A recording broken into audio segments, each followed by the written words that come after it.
La hauteur des immeubles, et donc des toitures, a toujours été strictement encadrée à Paris. À cet égard, la tour Montparnasse fait figure de monumentale exception. C'était une volonté présidentielle, celle de Georges Pompidou, que l'on doit l'édification de ce qui fut le plus haut gratte-ciel d'Europe jusqu'en 1990. À 210 mètres du sol, l'observatoire aménagé au sommet accueille de nombreux visiteurs venus se régaler d'une vue époustouflante sur Paris. Ces 53 étages font également de la tour le plus vaste bâtiment de bureau de la capitale, où 5000 employés se rendent chaque jour. Peu savent pourtant qu'une brigade de pompiers très spéciale, rompue aux entraînements en altitude, se rend régulièrement sur le toit. L'équipe en exercice aujourd'hui est dirigée par Sylvain, sergent au sein du Grimpe.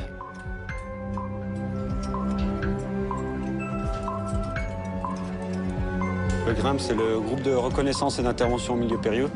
Comme son nom l'indique, c'est d'intervenir dans les milieux où les pompiers traditionnels sont un peu bloqués, soit par la hauteur, la profondeur ou par rapport au risque.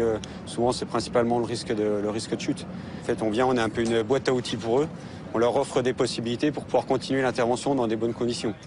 Ce qu'on va faire, c'est qu'on va simuler une victime qui s'est blessée, un ouvrier qui travaillait, qui s'est blessé sur la terrasse en partie basse, donc à une vingtaine de mètres où on se trouve actuellement. Donc nous, l'objectif, ça sera de la prendre en partie basse pour la remonter sur la terrasse, pour qu'ensuite les secours puissent l'emmener à l'hôpital.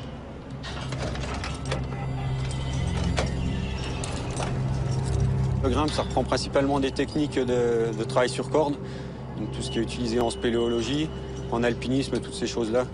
On adapte au milieu du secours pour travailler sur intervention. Ça fait quelques années que je pratique la spéléologie. Et sinon, depuis tout petit, j'ai toujours été sur les toits, fils de charpentier. Donc,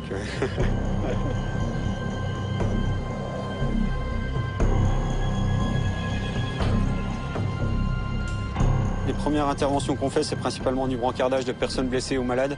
Donc, soit des personnes obèses, on ne peut pas descendre par les escaliers, soit des personnes qui sont dans des locaux où les communications sont exiguës, on ne peut pas les passer. Donc là, on fera un brancardage par la fenêtre. Ok, Sylvain, victime conditionnée.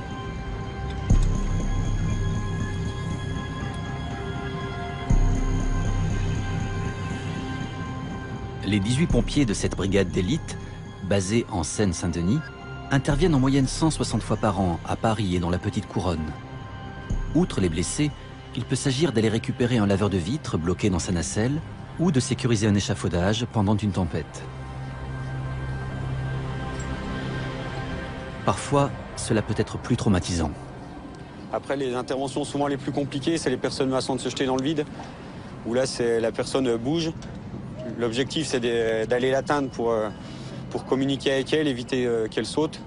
Là, il faut vraiment faire très attention, de ne pas prendre de risques et d'être toujours en sécurité. De toute façon, qu'on soit en exercice ou en intervention, les risques sont les mêmes. Il y a 210 mètres de vide. Qu'on chute aujourd'hui ou demain en intervention, le résultat sera le même.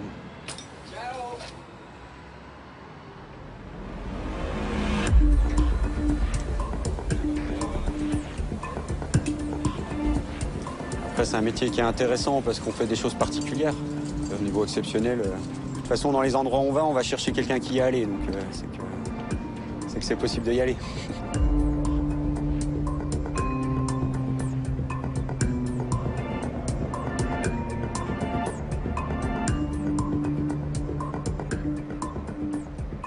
Les pompiers du Grimpe ne sont pas les seuls à intervenir sur les toits. D'autres ont également trouvé de bonnes raisons d'y monter.